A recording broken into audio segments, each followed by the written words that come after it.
Hello traders, welcome back to our channel. നമ്മുടെ channel Nifty and Bank Nifty അനാലിസിന്റെ ഏറ്റവും പുതിയ വീഡിയോയിലേക്ക് നിങ്ങൾക്ക് എല്ലാവർക്കും ഒരിക്കൽ കൂടി സ്വാഗതം. ഞാൻ വേസ് പാണക്കാട്. സോ എങ്ങനെ ഉണ്ടായിരുന്നു ഇന്നത്തെ മാർക്കറ്റ്? നല്ല സൂപ്പർ ബുള്ളിഷ് ആയിട്ടുള്ള ഒരു ട്രേഡ് ആയിരുന്നു, അല്ലെങ്കിൽ ഒരു ദിവസമായിരുന്നു ബാങ്ക് നിഫ്റ്റിയിൽ, അല്ലേ? എസ്പെഷ്യലി ബാങ്ക് നിഫ്റ്റിയിൽ മാത്രമേ അത് കാണിച്ചിട്ടുള്ളൂ എന്നുള്ളതാണ് റിയാലിറ്റി. ബട്ട് നിഫ്റ്റിയിൽ നോക്കുകയാണെന്നുണ്ടെങ്കിൽ ഓപ്പൺ ചെയ്തതിൻ്റെ തൊട്ടടുത്ത് തന്നെ വന്നിട്ട് നമുക്ക് നിഫ്റ്റി ക്ലോസ് ആയിരിക്കുന്നത് കാണാൻ പറ്റും. അങ്ങനെ സംഭവിച്ചിട്ടുള്ള ഒറ്റ കാരണം കൊണ്ടാണ് Nifty I T and Nifty I T മാത്രമല്ല, റിലയൻസ് അത്ര സൂപ്പർ ബുള്ളിഷ് അല്ല എന്നുള്ളതും കൊണ്ട് പറയേണ്ട കാര്യം. പ്ലസ് നിഫ്റ്റി ആയിട്ട് നല്ല വീക്കായിരുന്നു. നിഫ്റ്റി ഇൻഡെക്സ് തന്നെ നോക്കുകയാണെങ്കിൽ ഏകദേശം 540 പോയിന്റോളം ഡൗണിലാണ് കിടക്കുന്നത്. പ്ലസ് അതിൻ്റെ കൂട്ടത്തിൽ ബജാജ് ഫിൻസർവ് ഉണ്ടായിരുന്നു ആൻഡ് പ്ലസ് ഹിന്ദുസ്ഥാൻ യൂണിലിവർ ഉണ്ടായിരുന്നു. സോ ഇവരെല്ലാവരും കൂടെ കൂടിയിട്ട് നിഫ്റ്റിനെ എവിടെ നിന്ന് സ്റ്റാർട്ട് ചെയ്തോ ഏകദേശം ആ ഒരു പോയിന്റിൽ തന്നെ കൊണ്ടുവന്ന് വെച്ചിട്ടുണ്ട്. ആൻഡ് നിഫ്റ്റിയിൽ നല്ല ഒരു വോളട്ടൈൽ മൂവ് ഇന്ന് കഴിഞ്ഞിട്ടുണ്ട്. നാളെ നോക്കുകയാണെന്നുണ്ടെങ്കിൽ നിഫ്റ്റിയുടെ എക്സ്പയറി ആണ്. ഇന്നലത്തെ നമ്മുടെ വീഡിയോയുടെ തമ്പനിയിൽ ഉണ്ടായിരുന്നത് പോലെ ആ ഒരു റേഞ്ചിൻ്റെ ഉള്ളിൽ തന്നെ കിടന്നിട്ട് എക്സ്പയറി സംഭവിക്കാനുള്ള സാധ്യത ഈസ് വെരി ഹൈ ആണ്. At the same time Nifty ബാങ്കിൽ നോക്കുകയാണെന്നുണ്ടെങ്കിൽ ഒരു ബ്രേക്ക്ഔട്ട് ട്രേഡിലുള്ള സ്പേസ് അവിടെ ഇല്ലെന്ന് ചോദിച്ചു കഴിഞ്ഞാൽ ഓഫ് കോഴ്സ് അവിടെ ഉണ്ട് എന്നുള്ള റിയാലിറ്റിയാണ്. കാരണം നമ്മൾ നിൽക്കുന്നത് 49,600 എന്നുള്ള ലെവലിൻ്റെ തൊട്ടടുത്താണ്. ആ ഒരു ലെവലിനെ മാർക്കറ്റ് ബ്രേക്ക് ചെയ്ത് സസ്റ്റെയിൻ ചെയ്യാൻ പറ്റിക്കഴിഞ്ഞാൽ ഫെർദർ അപ്പർ സൈഡിലേക്കുള്ള മൂവ് ഉണ്ടാവും. സോ നിഫ്റ്റിയിൽ നാളെ ട്രേഡ് ചെയ്യുന്നതിനേക്കാളും ഐ തിങ്ക് നിഫ്റ്റി ബാങ്കിന് ഒന്നും കൂടി വാച്ച് ചെയ്യുന്നതായിരിക്കും നല്ലത്. കാരണം പ്രീമിയം ഡി കെ ഹെവി ആയിരിക്കും. ഇന്നത്തെ കേസിൽ നോക്കുകയാണെങ്കിൽ അത്യാവശ്യം നല്ല രീതിയിലുള്ള ഡി കെ ആയിരുന്നു നിഫ്റ്റി ബാങ്കിൽ. ആൻഡ് ഇന്ന് നമ്മുടെ പേഴ്സണൽ ട്രേഡ് നോക്കുകയാണെന്നുണ്ടെങ്കിൽ ഞാനിന്ന് ലെവൽസൊക്കെ ഞാൻ പറഞ്ഞിട്ടുണ്ടായിരുന്നു, ആ ലെവൽസിൽ തന്നെയാണ് ഷാർപ്പായിട്ടുള്ള മൂവ് നമുക്ക് കിട്ടിയിട്ടുള്ളത്. But at the same time ആ ഒരു ലെവലിൽ എനിക്ക് സ്റ്റോപ്പ് ലോസ് പെർഫെക്റ്റ് ആയിട്ടില്ല. ഞാൻ അതുകൊണ്ട് തന്നെ ചാടി കയറാൻ ശ്രമിച്ചിട്ടില്ല.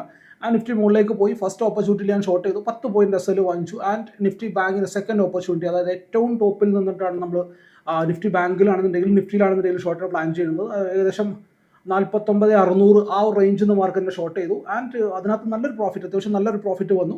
But at the same time ഞാനൊരു നല്ലൊരു മൂവ് കൂടി താഴത്തേക്ക് പ്രതീക്ഷിച്ചിട്ടുണ്ടായിരുന്നു. ഏകദേശം 49,200 ആ റേഞ്ചിലുള്ള മൂവ് പ്രതീക്ഷിച്ചിട്ടുണ്ടായിരുന്നു. അതുകൊണ്ട് തന്നെ ഞാൻ ബാക്കി സ്റ്റുഡൻസൊക്കെ പ്രോഫിറ്റ് ബുക്ക് ചെയ്തു. ബട്ട് ഞാൻ അവരെ എന്ത് ചെയ്തു, ലൈക്ക് എന്താ പറഞ്ഞാൽ എസ് എല്ലിനെ കോസ്റ്റിലേക്ക് വെച്ചിട്ട് മാറി നിന്നു. കോസ്റ്റിലും വെച്ചിട്ടില്ല, കോസ്റ്റിൻ്റെ തൊട്ട് മുകളിലായിട്ട് എസ് എല്ലിനെ കയറ്റി വെച്ചു, മാറിയിരുന്നു. അത് ട്രയലിംഗ് എസ് എൽ ഹിറ്റായി. ആ ഒരു ഗെയിമിൽ നിന്ന് നോ ലോസ് നോ പ്രോഫിറ്റ് എന്നുള്ള രീതിയിൽ ആ ഒരു ട്രേഡിൽ നിന്ന് ഔട്ടായി എന്നുള്ളതാണ്. സോ രാവിലെ മുതലേ പ്ലാൻ ചെയ്തുകൊണ്ടിരിക്കുന്ന റിവേഴ്സൽ ട്രേഡ് എന്നുള്ളത് തന്നെയായിരുന്നു. ഫസ്റ്റ് റിവേഴ്സൽ ട്രേഡിൽ ഓഫ് കോഴ്സ് എസ് എൽ വന്നു, 10 പോയിന്റ് എസ് എൽ നിഫ്റ്റിയിൽ ഫൈൻ, കുഴപ്പമില്ല. ആൻഡ് അത് കഴിഞ്ഞിട്ട് നമ്മുടെ ഓപ്പർച്യൂണിറ്റി വന്നു, അവിടെ വെച്ചിട്ട് നമ്മൾ ഷോർട്ട് ചെയ്തു. മോശമില്ലാത്തൊരു പ്രോഫിറ്റ് ഉണ്ടാക്കാൻ പറ്റിയിട്ടുണ്ട് ബാക്കിയുള്ളവർക്കൊക്കെ. ബട്ട് ഞാനൊരു വലിയ ടാർഗറ്റിനെ പ്ലാൻ ചെയ്തതുകൊണ്ട് തന്നെ എന്ന് പറയുമ്പം പറയേണ്ട ഒരു കാര്യം എന്ന് പറയുന്നത് 49,200 എന്ന് പറയുന്നത് എൻ്റെ ഫസ്റ്റ് ടാർഗറ്റ് ആയിരുന്നു. തുടക്കത്തിൽ, അതായത് ഇനീഷ്യൽ ടാർഗറ്റ് അല്ലെങ്കിൽ ലാസ്റ്റ് ടാർഗറ്റ് എൻ്റെ ഉണ്ടായിരുന്നത് ഏകദേശം 10,600 പോയിന്റ് ഒക്കെ ആയിരുന്നു. അതായത് ഏറ്റവും താഴെയായിരുന്നു 48,800 ആ റേഞ്ചിലായിരുന്നു. അവിടെ റണ്ണവേ ഗ്യാപ്പ് ഉണ്ടായിരുന്നു. അതിനെയാണ് ഞാൻ ടാർഗറ്റ് ചെയ്തിട്ടുള്ളത്, ടു ബി ഫ്രാങ്ക് പറയുകയാണെന്നുണ്ടെങ്കിൽ. അപ്പം ഒരു ഹെൽത്തി അല്ലാത്തൊരു മൂവ് അല്ലേ. അപ്പോൾ അത് താഴത്തേക്ക് വരികയാണെന്നുണ്ടെങ്കിൽ 500 താഴെ സസ്റ്റെയിൻ ചെയ്യാൻ പറ്റിക്കഴിഞ്ഞാൽ, 200 താഴെ സസ്റ്റെയിൻ ചെയ്യാൻ പറ്റിക്കഴിഞ്ഞാൽ താഴത്തേക്ക് എത്തുമെന്ന് തന്നെയായിരുന്നു എൻ്റെ വ്യൂ ഉണ്ടായിരുന്നു. ബട്ട് അൺഫോർച്ചുനേറ്റ്ലി എന്തായി, നിഫ്റ്റി വന്നു, ബാങ്ക് നിഫ്റ്റി വന്നില്ല എന്നുള്ളതാണ് റിയാലിറ്റി. ലെറ്റ് ഇറ്റ് ബി, എങ്ങോട്ടേലും പോട്ടെ. നമുക്കിപ്പം എല്ലാ ദിവസവും പ്രോഫിറ്റ് ഉണ്ടാക്കാൻ നമ്മൾ ആരോടും വാക്കൊന്നും കൊടുത്തിട്ടില്ല. ആൻഡ് എല്ലാ ദിവസവും പ്രോഫിറ്റ് ഉണ്ടാക്കുന്ന ട്രേഡേഴ്സ് എന്ന് പറയുന്നത് അത് ഉട്ടോപ്യയിൽ മാത്രമുള്ള കാര്യങ്ങളാണ്. അതുകൊണ്ട് അതെന്തെങ്കിലുമൊക്കെ ആവട്ടെ. സോ പറഞ്ഞു വന്ന കേസ്, നാളത്തെ കേസിലേക്ക് നോക്കുകയാണെന്നുണ്ടെങ്കിൽ നിഫ്റ്റിയിൽ പ്രീമിയം ഡിക്ക് വെരി ഹൈ ആവാനുള്ള ചാൻസ് ഉണ്ട്. കാരണം വോളട്ടൈൽ ഏരിയ ആണ്. ആൻഡ് പ്ലസ് അതിൻ്റെ കൂട്ടത്തിൽ നോക്കുകയാണെന്നുണ്ടെങ്കിൽ അത്യാവശ്യം നല്ലൊരു റേഞ്ച് ഉണ്ട് മുകളിലും താഴെയായിട്ട്.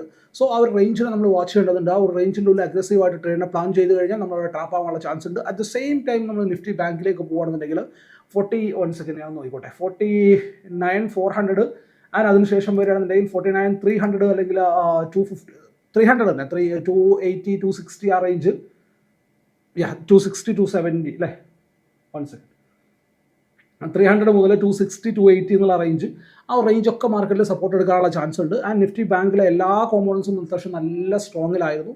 അതുകൊണ്ട് തന്നെ നാളെ നിഫ്റ്റി വീക്കായി കഴിഞ്ഞാൽ, അല്ലെങ്കിൽ നിഫ്റ്റി സൈഡ് വേസിലേക്ക് പോയി കഴിഞ്ഞാൽ, അവിടെ നല്ല രീതിയിലുള്ള ഡി കെ ഉണ്ടാവും, സിയിലാണെന്നുണ്ടെങ്കിലും പിയിലാണെന്നുണ്ടെങ്കിലും. സോ അഗ്രസീവായിട്ട് നാളെ നിഫ്റ്റിയിൽ എക്സ്പയറി ട്രേഡിനെ പ്ലാൻ ചെയ്യാണ്ടിരിക്കുക. ഇഫ് നിഫ്റ്റി ഈ റേഞ്ചിൻ്റെ ഉള്ളിലാണ് ട്രേഡ് ചെയ്യുന്നതെന്നുണ്ടെങ്കിൽ, റേഞ്ച് ഏതാണ്, 23,000 ആണ്. ഓൺ ദ ലോവർ സൈഡ് നമ്മൾ നോക്കുകയാണെന്നുണ്ടെങ്കിൽ 850 ഓർ മേജർ ബ്രേക്ക് ഡൗൺ ലെവലായിട്ട് വരാൻ പോകുന്നത് 750 എന്നുള്ള ലെവലാണ്. സോ ഈ റേഞ്ചിൻ്റെ ഉള്ളിലാണെന്നുണ്ടെങ്കിൽ ഓവർ അഗ്രസീവായിട്ട് ട്രേഡിനെ പ്ലാൻ ചെയ്യാണ്ടിരിക്കുക എന്നുള്ളതാണ് സിമ്പിളായിട്ട് നമ്മൾ മനസ്സിൽ വെക്കേണ്ട കാര്യം. ഇനി നമുക്ക് എന്തായാലും ചാർട്ടിലേക്ക് പോകാം. നാളെ നമ്മൾ എങ്ങനെയൊക്കെയാണ് കാര്യങ്ങൾ പ്ലാൻ ചെയ്യേണ്ടത്, ഏതൊക്കെ ലെവൽസിനാണ് നമ്മൾ വാച്ച് ചെയ്യേണ്ടത് എന്നുള്ളത് ഡീറ്റെയിൽ ആയിട്ട് നോക്കാം. വീഡിയോയിലേക്ക് പോകാം നമുക്ക്. ഓക്കെ, ഞാനിപ്പോൾ ഉള്ളത് നിഫ്റ്റി ബാങ്കിൻ്റെ ചാർട്ടിലാണ്. നിഫ്റ്റി ബാങ്കിൻ്റെ ചാർട്ടിൽ നോക്കിക്കഴിഞ്ഞാൽ ഫസ്റ്റ് അറ്റംപ്റ്റിൽ ഞാൻ ട്രൈ ചെയ്തു എന്ന് പറഞ്ഞാൽ നിഫ്റ്റിയിലായിരുന്നു. നിഫ്റ്റിയിൽ ഈ ഒരു ലെവലിലായിരുന്നു ഞാൻ ട്രൈ ചെയ്തിട്ടുണ്ടായിരുന്നത്. ആൻഡ് ചെറിയ പ്രോഫിറ്റൊക്കെ കാണിച്ചു. ഇവൻച്വലി വന്നിട്ട് 10 പോയിന്റ്സ് എസ് എൽ മാത്രമേ ഉണ്ടായുള്ളൂ. ആൻഡ് അടുത്തതായിട്ട് നമ്മൾ പ്ലാൻ ചെയ്തത് ഈ ഒരു പോയിന്റിലായിരുന്നു. ഈ ഒരു ഷാർപ്പ് മൂവ് തന്നെ അത്യാവശ്യം നല്ല ബ്ലാസ്റ്റിംഗ് ആയിട്ടുള്ള പ്രോഫിറ്റ് ബുക്ക് ചെയ്തവരൊക്കെ ബുക്ക് ചെയ്തിട്ടുണ്ട്. ഞാൻ എന്തായാലും ഇത് ബുക്ക് ചെയ്തിട്ടില്ല, എന്നുള്ളതാണ് റിയാലിറ്റി. ആൻഡ് അഗെയിൻ ഇവിടെ നിന്നാണ് നമ്മൾ നിഫ്റ്റി ബാങ്കിൽ ട്രേഡ് ചെയ്യാൻ പ്ലാൻ ചെയ്യുന്നത്. ആൻഡ് അതിനകത്തും നല്ലൊരു പ്രോഫിറ്റ് വന്നു. ബട്ട് എൻ്റെ കൂടെ കുറച്ച് ആൾക്കാരുണ്ടായിരുന്നു, ഞാൻ ഒറ്റക്കൊന്നുമില്ല. ബട്ട് ഈ ഒരു തിരിച്ചു പോകലിൽ നല്ല രീതിയിൽ പ്രീമിയം ഡീക്കി ആക്കി. ആൻഡ് സ്റ്റോപ്പ് ലോസിനെ ട്രയൽ ചെയ്ത് വെച്ചിട്ടില്ലായിരുന്നു എന്നുണ്ടെങ്കിൽ ഒരു പ്രോഫിറ്റ് കാണിച്ചു തരാം. ബട്ട് സ്റ്റോപ്പ് ലോസിനെ ട്രയൽ ചെയ്ത് വെച്ചിട്ടുണ്ടായിരുന്നു. ആൻഡ് സ്റ്റോപ്പ് ലോസ് ഹിറ്റായി. ഈ ഒരു പോയിന്റിൽ എത്തിയപ്പോഴാണെന്ന് തോന്നുന്നു സ്റ്റോപ്പ് ലോസ് ഹിറ്റായി. I M out. ദെൻ ബാക്കിയുള്ള കളി കണ്ടുകൊണ്ടിരുന്നു എന്നുള്ളതാണ്. ആൻഡ് നല്ല രീതിയിൽ വോളറ്റിലിറ്റി മാർക്കറ്റ് കാണിക്കുന്നുണ്ട്. പ്ലസ് അതിൻ്റെ കൂട്ടത്തിൽ ഞാനിന്ന് നോട്ടീസ് ചെയ്തിട്ടുള്ള ഒരു കാര്യം എന്താണെന്ന് വെച്ച് കഴിഞ്ഞാൽ, നിങ്ങൾ നോക്കുകയാണെന്നുണ്ടെങ്കിൽ അതായത് സ്ട്രൈക്ക് ഞാൻ നോക്കിയിട്ടുണ്ടായിരുന്നത് 49,600 എന്നുള്ള സ്ട്രൈക്കാണ്. 49,600 എന്നുള്ള സ്ട്രൈക്കിൻ്റെ പിയുടെ കാര്യം ഞാൻ പറയുന്നത്. പിയുടെ സ്ട്രൈക്കിലൊന്ന് പോയിട്ട് നിങ്ങളൊന്ന് ജസ്റ്റ് ഒന്ന് ക്യാൻഡിൽസിലൊന്ന് വാച്ച് ചെയ്യുക. അതായത് ഇപ്പം ഏറ്റവും സിമ്പിളായിട്ട് പറയുകയാണെന്നുണ്ടെങ്കിൽ ഞാനത് പ്രോപ്പറായിട്ട് മെഷർ ചെയ്ത് കൂടി നോക്കുന്നുണ്ടായി. ഇപ്പം ഈ ഒരു പോയിന്റിലൊക്കെ നോക്കുകയാണെന്നുണ്ടെങ്കിൽ മാർക്കറ്റ് ഈ ഒരു പോയിന്റിൽ നിന്ന് മാർക്കറ്റ് ലെറ്റ്സ് ഞാനിപ്പോൾ ഏത് ക്യാൻഡിലാണ് നോക്കിയതെന്ന് എനിക്ക് ഓർമ്മയില്ല. ഏകദേശം ഒരു 7 പോയിന്റിൻ്റെ ഒരു ക്യാൻഡിലായിരുന്നു ഞാൻ നോക്കിയിട്ടുണ്ടായിരുന്നത്. 7 പോയിന്റിൻ്റെ. 1 second, I will show you.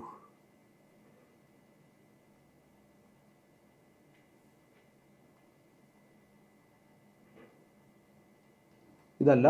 So അപ്പോൾ ഇതുപോലത്തെ ഒരു ക്യാൻഡിൽ തന്നെ ഉണ്ട്.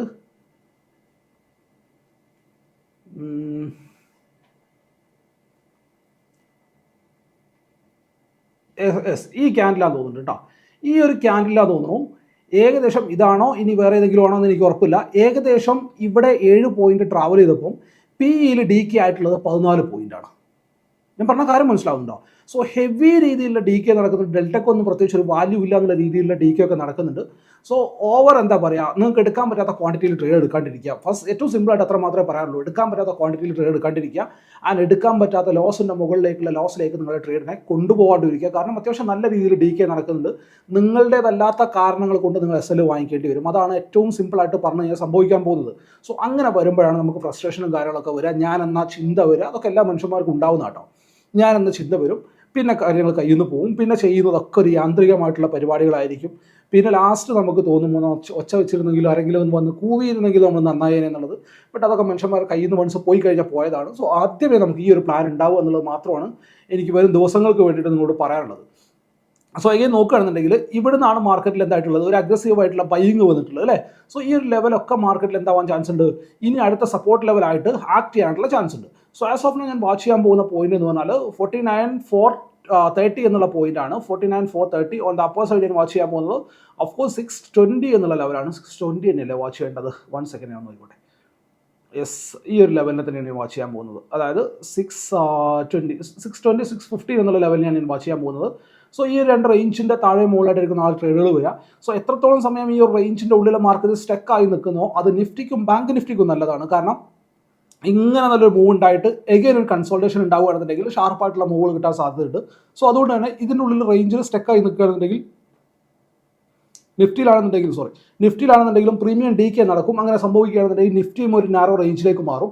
പിന്നെ അവിടെ നിന്ന് ഒരു ബ്രേക്ക് ഔട്ടോ ബ്രേക്ക് ഡൗണോ കിട്ടുകയാണെന്നുണ്ടെങ്കിൽ അവിടെ ഷോർട്ട് കവറിങ്ങോ അൺവൈൻഡിങ്ങോ കാര്യങ്ങളൊക്കെ വരും. ബ്ലാസ്റ്റിംഗ് ആയിട്ടുള്ള ട്രേഡുകൾ അവിടെ വരാനുള്ള സാധ്യത അവിടെ ഉണ്ട് എന്നുള്ളതാണ്. സോ ഈ ഒരു പോയിന്റുകളൊക്കെ വാച്ച് ചെയ്യുക. ടാർഗറ്റായിട്ട് ഞാൻ വാച്ച് ചെയ്യാൻ പോകുന്ന level on the lower side ഞാൻ വാച്ച് ചെയ്യാൻ പോകുന്നത് 280 എന്നുള്ള ലെവലാണ്. മേജർ സപ്പോർട്ടായിട്ട് വരാൻ ചാൻസ് ഉള്ള ലെവലാണ്. ആൻഡ് ആ ഒരു ലെവലിനെ ബ്രേക്ക് ചെയ്ത് കഴിഞ്ഞാൽ പിന്നെ ഞാൻ വാച്ച് ചെയ്യാൻ പോകുന്നത് ഈ ഒരു താഴെയായിട്ട് ഒരു റണ്ണവേ ഗ്യാപ്പ് ഉണ്ട്. ആ റണ്ണവേ ഗ്യാപ്പിൻ്റെ പോയിന്റിനെ ആയിരിക്കും ഞാൻ അടുത്തായിട്ട് ടാർഗറ്റായിട്ട് വാച്ച് ചെയ്യാൻ പോകുന്നത്. സോ ആ ഒരു ലെവലിനെ നിങ്ങളത് ഫൈൻഡ് ഔട്ട് ചെയ്യാൻ ശ്രമിച്ചാൽ മതി. അങ്ങനെ നിഫ്റ്റിയിലേക്ക് തിരിച്ചു വരികയാണെന്നുണ്ടെങ്കിൽ നിഫ്റ്റിയിൽ എനിക്ക് തോന്നുന്നു നമ്മൾ പറഞ്ഞ 880 എന്നുള്ള ലെവലായിരുന്നു പറഞ്ഞിട്ടുണ്ടായിരുന്നത് ടാർഗറ്റായിട്ട്. ആ 880യിലേക്ക് തന്നെ ക്ലീൻ ആയിട്ട് എത്തിയിട്ടുണ്ട്. ബട്ട് ഇവിടെ എത്രത്തോളം പ്രീമിയം ഡി കെ നടന്നിട്ടുണ്ടെന്നുള്ളത് എനിക്കറിയില്ല കേട്ടോ. ഞാൻ നോക്കിയിട്ടില്ല. ഞാൻ ആ ട്രേഡ് ഇല്ലാത്തതുകൊണ്ട് തന്നെ ഞാൻ ആ ഭാഗത്തേക്ക് വരെ ശ്രദ്ധിച്ചിട്ടില്ല എന്നുള്ളതാണ്. സോ അഗെയിൻ നിഫ്റ്റിയിലേക്ക് നാളത്തേക്ക് നോക്കുകയാണെന്നുണ്ടെങ്കിൽ നമുക്ക് ടാർഗറ്റ് അല്ല ട്രേഡിനെ വാച്ച് ചെയ്യേണ്ട പോയിന്റ് എന്ന് പറഞ്ഞു കഴിഞ്ഞാൽ 22,845 ആണ്. On the low upper side നമ്മൾ നോക്കുകയാണെന്നുണ്ടെങ്കിൽ 22,960 എന്നുള്ള ലെവലാണ്. സോ ഈ 2 ലെവലിനെയാണ് നമ്മൾ നാളത്തേക്ക് വാച്ച് ചെയ്യേണ്ടത്. ഈ ഒരു ലെവലിനെ നോ ട്രേഡ് സോണായിട്ട് എടുക്കുകയാണെന്നുണ്ടെങ്കിൽ വളരെ നന്നാവും. ആൻഡ് അതും ഇവിടുന്ന് ലൈക്ക് എന്താ ലൈവ് മാർക്കറ്റിൽ എന്തെങ്കിലും ഓപ്പർച്യൂണിറ്റി ഉണ്ടെന്നുണ്ടെങ്കിൽ ഡെഫിനറ്റ്ലി ഞാനത് ഷെയർ ചെയ്യും. ആൻഡ് ഈ ഒരു ലെവലിനെ താഴത്തേക്ക് ബ്രേക്ക് ചെയ്ത് കഴിഞ്ഞാൽ ഫസ്റ്റ് ടാർഗറ്റായിട്ട് നമ്മൾ ഈ ഒരു ലെവലിനെ തന്നെ പ്ലാൻ ചെയ്യണം. ഇവിടെ നിന്നാണ് ഒരു ബൈങ് രണ്ടാമതും വന്നിട്ടുള്ളത്. സോ ചെറിയൊരു ടാർഗറ്റിന് വേണ്ടിയിട്ട് നമുക്കിവിടെ പ്ലാൻ ചെയ്യാൻ പറ്റുള്ളൂ. ആൻഡ് ഈ ഒരു ലെവലിനെ താഴെ സസ്റ്റെയിൻ ചെയ്യാൻ പറ്റിക്കഴിഞ്ഞാൽ ഈ ഒരു ലെവലിലേക്കുള്ള ടാർഗറ്റ് കിട്ടും. ചെറിയ ടാർഗറ്റുകൾ പിന്നെ അതുപോലെ തന്നെ ചെറിയ SL എന്നുള്ള രീതിയിൽ മാത്രം നാളത്തെ ദിവസം കാര്യങ്ങൾ പ്ലാൻ ചെയ്യുന്നതായിരിക്കും നല്ലതെന്നാണ് തോന്നുന്നത്. ആൻഡ് ബിഗിനർ ആണെന്നുണ്ടെങ്കിൽ അല്ലെങ്കിൽ തുടക്കക്കാരനാണെന്നുണ്ടെങ്കിൽ സിമ്പിളായിട്ട് നെക്സ്റ്റ് എക്സ്പയറിയിൽ ട്രേഡ് ചെയ്താൽ മതി. നിങ്ങൾ ആഗ്രഹിക്കുന്ന അത്ര വലിയൊരു പൈസ മേ ബി നിങ്ങൾക്ക് ഉണ്ടാക്കാൻ പറ്റില്ല. ബട്ട് പ്രീമിയം ഡിക്ക് കുറച്ച് കുറവായിരിക്കും എന്നുള്ളതാണ്. സോ അതുകൊണ്ട് ആ ഒരു രീതിയിൽ ആലോചിച്ചിട്ട് ചെയ്താൽ മതി എന്നുള്ളതാണ്. സോ നിഫ്റ്റി ഐ ടിയിലേക്ക് പോകുകയാണെന്നുണ്ടെങ്കിൽ നിഫ്റ്റി ഫിൻ സർവീസിലേക്ക് പോകുകയാണെന്നുണ്ടെങ്കിൽ നാളത്തേക്ക് നമ്മൾ വാച്ച് ചെയ്യേണ്ട ലെവൽസ് എന്ന് പറഞ്ഞു കഴിഞ്ഞാൽ ലെവൽസ് അവിടെ പോയി കാണാമല്ലോ.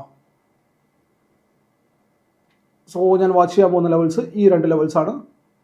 ഓൺ ദ അപ്പർ സൈഡ് ഞാൻ വാച്ച് ചെയ്യാൻ പോകുന്നത് പിന്നെ 23,500 എന്നുള്ള പോയിന്റ് നമുക്ക് എടുക്കാം.